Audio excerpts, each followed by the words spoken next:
कुछ कर गुजरने के लिए उम्र नहीं, मन चाहिए। मेहनत और हौसले का धन चाहिए। सफलता के दरवाजे पे वही दस्तक दे पाता है जो प्रॉब्लम का बहाना नहीं, सॉल्यूशन बताता है। नमस्कार, मैं Vivek Bindra, founder and CEO बड़ा बिजनेस.com।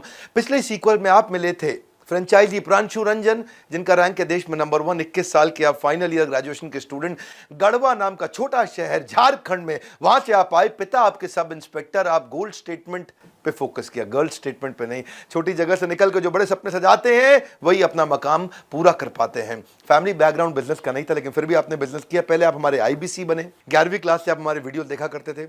आईबीसी बनने के बाद आप टॉप आईबीसी बने, फिर आप हमारे फ्रेंचाइजी बने, फिर अब आप इस समय देश के नंबर 1 टॉप फ्रेंचाइजी बने। प्रांशु रंजन, आपका स्वागत है देश में नंबर 1। 21 साल की उम्र में आपने कैसे किया, क्विकली कैसे आप इतनी सफलता को हासिल किए इतनी छोटी उम्र में? Thank you so much sir. सबसे पहले तो मैं कहना चाहूँगा कि फर्स्ट ईयर से ही मैं सबसे ज़्यादा आपके वीडियोस देखा करता था। बचपन से ही बिजनेस करना था, पर पापा का माइंडसेट था कि आईआईटी करके पहले इंजीनियरिंग करे, वही माइंडसेट होता है। पर आपके वीडियोस देख देख के इट वाज लाइक कि रिस्क लिया जा सकता है लाइफ में, और सारी जो चीज़ें मैंने सीखी, समझ आया कि नहीं यार, बिजनेस में इंप्लीमेंट करना चाहिए, कभी ना कभी तो जरूर सीख जाएंगे। और उसी वजह से शायद आज मैं यहाँ पे आया हूँ। उम्र छोटी, सपने बड़े हैं। सभी दिग्गजों की दौड़ में आप सबसे आगे खड़े हैं। और मुझे पता लगा कि आपने आईबीसी बनने के लिए अपनी बाइक बेच दी, अपना लैपटॉप बेच दिया। जी सर। डर नहीं लगा आपको ये पैसा इन्वेस्ट करते वक्त? बिल्कुल सही बात है सर। सबसे पहली बात तो ये है कि थर्ड ईयर में आते आते ही मुझे डर लगने लगा था कि अब जॉब ना करनी पड़ जाए 20-25 हज़ार की। और कहीं ना कहीं इसी वजह से बहुत ज़्यादा सीरियस था मैं कुछ करने के लिए। और लकीली आपका वीडियो आया आईबीसी के ऊपर, इवेंट है उसके ऊपर। मैं दौड़ के इवेंट में चले गया, सारी चीज़ें समझी, बहुत सारी चीज़ें डिटेल में समझी। और वहीं से जो है ना, मुझे एक चीज़ पता था, अगर आप कर रहे हो ना सर, क्योंकि आपने कहाँ से शुरुआत करी थी और आप कहाँ पे आ गए, और मैंने हमेशा आपको फॉलो किया, तो मुझे एक चीज़ पता था कि अगर आप कुछ कर रहे होगे ना, तो लॉन्ग टर्म में ज़रूर वो बहुत ज़्यादा बेनिफिशियल मेरे लिए भी होगा और कस्टमर्स के लिए। धन्यवाद, बहुत बहुत धन्यवाद। पर मुझे पता चला कि आपने जो इन्वेस्ट किया बड़ा बिजनेस के साथ में, फ्रेंचाइजी शुरू किया, पहले 2 दिन के अंदर ही आपने सारा इन्वेंट्री कोड रिवर्सल कर लिया, सारा इन्वेस्टमेंट 2 दिन में बाहर निकाल लिया। सच है बात ये?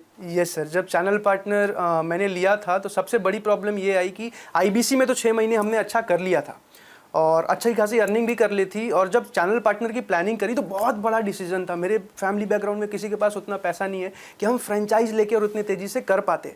तो हमें एक चीज़ देखनी थी कि एक बार तो जो कमाया है और कहीं से बाकी अरेंज करके लगा भी दे, पर लॉन्ग टर्म में वर्किंग कैपिटल कहाँ से लेके आएंगे। तो मजबूरी थी कि जो पैसा लगाया उसी दिन निकल जाना चाहिए सारा का सारा, ताकि हम वर्किंग कैपिटल जो है मैनेज कर पाएँ। और इसी वजह से पहले से ही कस्टमर बेस बना लिया, और जिस दिन सीपी लिया दूसरे दिन सारी सेल चढ़ा दी। सीपी मतलब चैनल पार्टनर, तैयारी पहले से कर ली। कहते हैं कि जैसे ही मैं चैनल पार्टनर बना, फ्रेंचाइजी तुरंत सारी सेल चढ़ा दी। मैं सुना 27 लाख रुपए का रेवेन्यू आपने शुरू में ही कर लिया था आते ही। ये 21 साल की उम्र में जब बुलेट खरीदने का सपना होता है, लड़कियों के पीछे भागने का सपना होता है, उस समय आप बिजनेस बड़ा करने का सपना बिल्ड किया आपने टीम कैसे तैयार करी? सर, टीम की अगर बात करूं मैं, तो टीम के लिए ना, हर एक को सच बताऊं तो आज के टाइम में हर एक मेरे एज के हर एक बच्चे को बिजनेस करना होता है।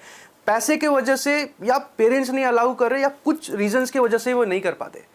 मैंने समझा तो पता चला कि यार ये लोग बहुत अच्छा परफॉर्म कर सकते हैं। जितने भी आईबीसीज मेरे साथ जुड़ रहे थे, उनको रेगुलर ट्रेन किया, उनको रेगुलर सपोर्ट दिया, उनके साथ मिलके काम किया।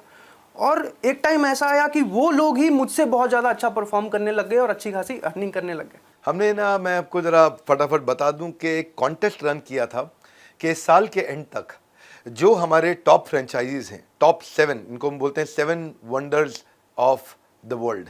ये हमारे देश के हमारे अपने टॉप 7 फ्रेंचाइजीज को हम ढूंढ रहे थे। हमारे 80 से ज़्यादा ऑफिस है इंडिया में, और देखते ही देखते ये रैंक नंबर 1 पे आ गए।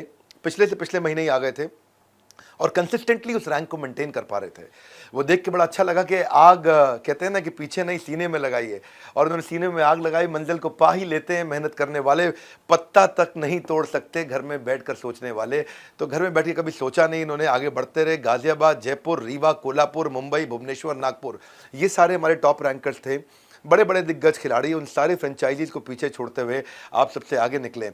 तो मेरा आपसे एक और प्रश्न है, और वो प्रश्न बड़ा सिंपल है। हमारे देश के यूथ को आप क्या मैसेज देना चाहेंगे? 21 साल की उम्र में इस समय आप करोड़ों का बिजनेस कर रहे हैं। सर, मैं 2-3 चीज़ें कहना चाहूँगा। अगर आप मेरे एज के हो या फिर कहीं ना कहीं यूथ हो और एक सक्सेसफुल करियर की खोज में हो, या तो आप जॉब कर रहे होगे, या तो आप ग्रेजुएशन कर चुके होगे, जॉब नहीं लगी होगी, या तो आप ग्रेजुएशन कर रहे होगे, मैं आप सबसे एक ही बात कहना चाहता हूं, कहीं ना कहीं आप सबके मन में है कि आपको बिजनेस करना है, पर किसी ना किसी रीजन की वजह से ही आप रुके हुए हो।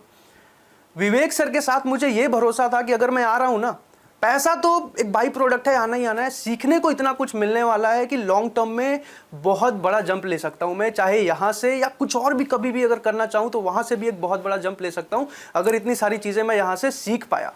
और यही चीज मैं आप सबको कहना चाहूंगा, अगर आपके पेरेंट्स भी आप ये वीडियो देख रहे हैं, अगर आप दिखाना चाहो तो उनको बताओ। मैं यही कहना चाहूंगा कि अपने सपोर्ट करो अपने बच्चों को, और आपको भी बोलूंगा रिस्क टेकिंग एबिलिटी ले सकते हो, रिस्क लिया जा सकता है, अगर कैलकुलेटेड रिस्क है ना, अगर आपने प्लान कर रखी है तो आप ले सकते हो। और मैं यही चीज़ कहना चाहूँगा कि बिजनेस ट्राई करो। बहुत सुंदर, आपने पहले क्वार्टर के अंदर ही 100 से ज़्यादा लोगों की टीम बना ली। गढ़वा नाम का एक बहुत छोटा सा शहर, बल्कि कस्बा कहूँगा, झारखंड में, जिसका नाम नहीं सुना होगा लोगों ने, वहाँ से आप निकल कर के आए, दिल्ली में आपने अपना मुकाम बनाया। मैं बहुत बधाई देता हूँ, आप नंबर 1 रैंक पे आए, और आप you are seriously an inspiration for a lot of people.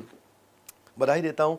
और आप सबको तो मैं हमेशा जैसे बोलता ही हूँ कि सर्दियों में सेब, गर्मियों में लीची, ऐसे ही मीठे फल खाना चाहते हो तो ज्वाइन IBC। बहुत अच्छा लगा प्रांशु रंजन आपसे मिलकर, मैं इसीलिए आपको सबसे मिलवाना चाहता था। हमारे साथ जुड़े रहने के लिए, हर बार वापस आके वीडियोस को देखने के लिए, प्रांशु रंजन के इस वीडियो को सोच के अपने कुछ खास दोस्तों तक पहुँचाने के लिए आप सबका हृदय की गहराई से प्रेमपूर्वक बहुत बहुत धन्यवाद।